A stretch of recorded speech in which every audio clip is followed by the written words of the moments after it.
আজকে মঞ্চে যারা আছেন যদি আমরা মুনাফিকি না করি, মঞ্চে যারা আছেন যদি মুনাফিকি না করি, মুখের এবং কাজের কথা যদি একসাথে থাকেন, মুখের সাথে কাজের যদি মিল থাকেন, আমি এই লক্ষ জনতার সামনে কসম করে বলতে পারি আগামীতে ক্ষমতায় যাবে ইসলাম, ক্ষমতায় যাবে ইসলাম, কোনো সন্দেহ নাই।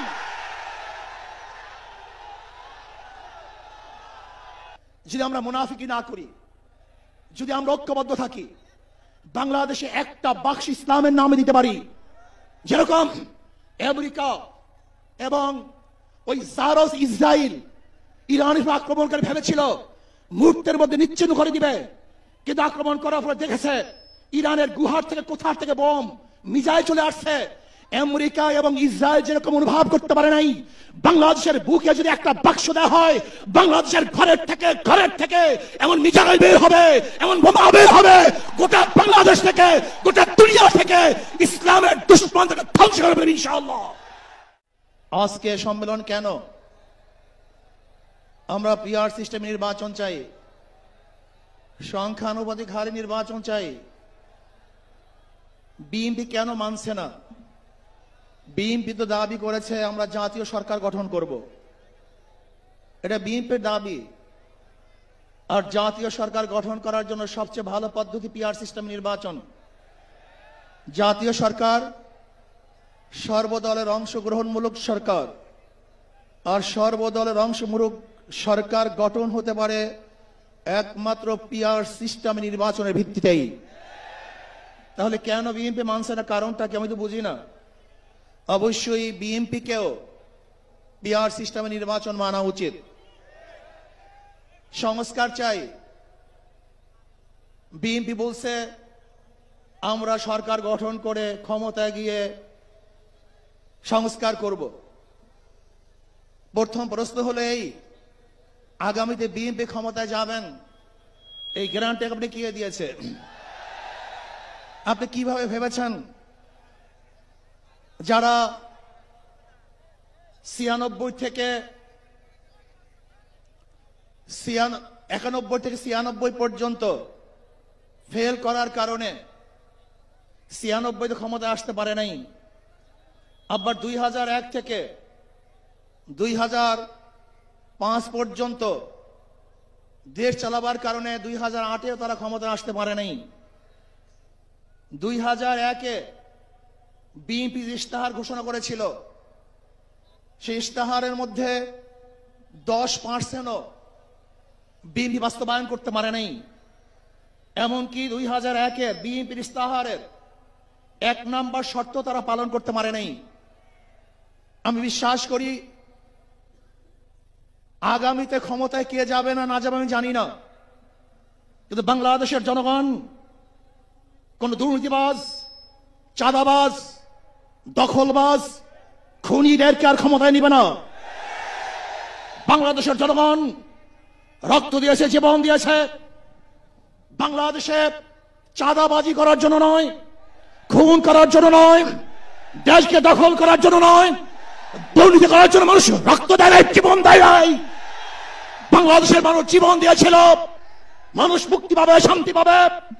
আমার গরিব দুঃখী মানুষ ক্ষুধার্ত থাকবে না, বাংলাদেশের একজন মানুষ খোলা আকাশের নিচে থাকবে না, বাংলাদেশের একজন গরিব বস্ত্রহীন থাকবে না, আমার বাংলাদেশের কোন মানুষ গুম হবে না, খুন হবে না, বাংলাদেশের কোন ব্যবসায়ীকে চাঁদা দিতে হবে না, বাংলাদেশের প্রত্যেক নাগরিক অধিকার বাস্তবায়ন হবে, তারা শান্তিতে বসবাস করতে পারবে, নির্বিঘ্নে ঘুমাতে পারবে, আমার মা বোনরা ইজ্জত দিয়ে রাস্তায় চলাফেরা করতে পারবে, বাংলাদেশের মসজিদ থাকবে, মাদ্রাসা থাকবে, দাড়ি থাকবে, টুপি থাকবে, দাড়ি ভরে কেউ আক্রমণ করতে পারবে না, টুপিকে ছিনিয়ে কেউ নিতে পারবে না, ইসলামের বাইরে কেউ আইন পাস করতে পারবে না।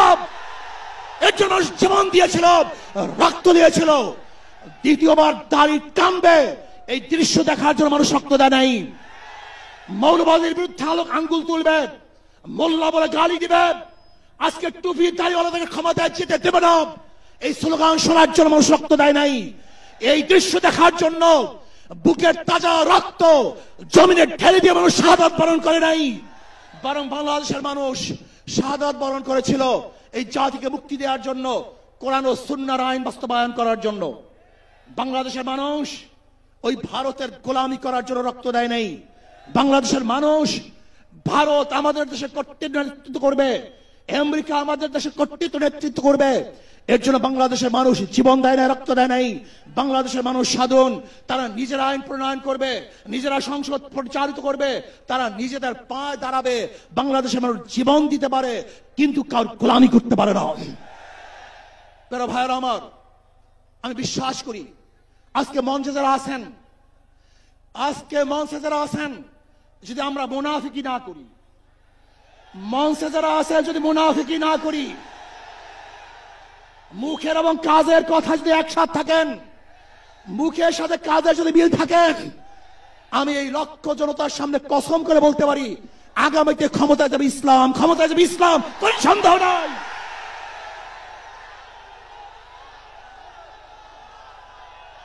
কিন্তু খবরদার যদি মুনাফিকি করি তাহলে এদেশের মানুষ সচেতন হয়েছে, এদেশের মানুষ সব জ্ঞানী হয়ে গেছে। বিশ্বাস করবেন না, একজন রিক্সাওয়ালা, ঠেলাওয়ালা, কুলি মজদুরের বক্তব্য শুনলে আমরা আশ্চর্য হয়ে যাই বাংলাদেশের মানুষ কত সচেতন, তারা কত সচেতন হয়েছে। যদি আমরা মুনাফিকি না করি, যদি আমরা ঐক্যবদ্ধ থাকি, বাংলাদেশে একটা বাক্স ইসলামের নামে দিতে পারি। যেরকম আমেরিকা এবং ওই জারস ইসরায়েল ইরানের আক্রমণ করে ভেবেছিল মুহূর্তের মধ্যে নিশ্চিহ্ন করে দিবে, কিন্তু আক্রমণ করার পরে দেখেছে ইরানের গুহার থেকে কোথার থেকে বোম মিসাইল চলে আসছে। আমেরিকা এবং ইসরায়েল যেরকম অনুভব করতে পারে নাই, বাংলাদেশের বুকে যদি একটা বাক্স দেওয়া হয়, বাংলাদেশের ঘরের থেকে এমন মিসাইল বের হবে, এমন বোমা বের হবে, গোটা বাংলাদেশ থেকে, গোটা দুনিয়া থেকে ইসলামের দুশমনকে ধ্বংস করে ফেলবে ইনশাআল্লাহ।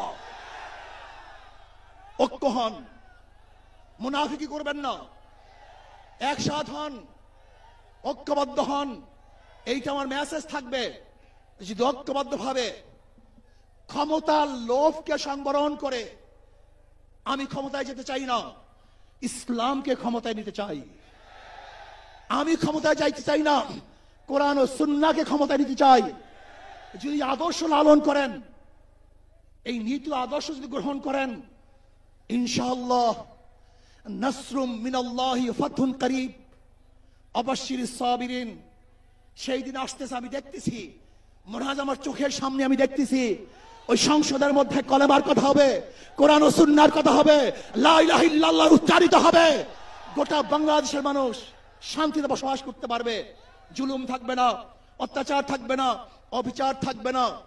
প্রত্যেকটা মানুষের প্রাপ্তি তাদের ঘরে ঘরে পৌঁছানো হবে। আজকে আমার মা বোনেরা মনে করছে ইসলাম ক্ষমতা আসলে আমাদের অবস্থাটা কি হবে। ইসলাম ক্ষমতা আসলে প্রত্যেকটা মা বোনের ন্যায্য অধিকারকে প্রতিষ্ঠিত করা হবে। ইসলাম ক্ষমতা আসলে আগামী 5-10 বছরের মধ্যে সমস্ত গরিবরা দরিদ্র সীমার উপরে চলে যাবে।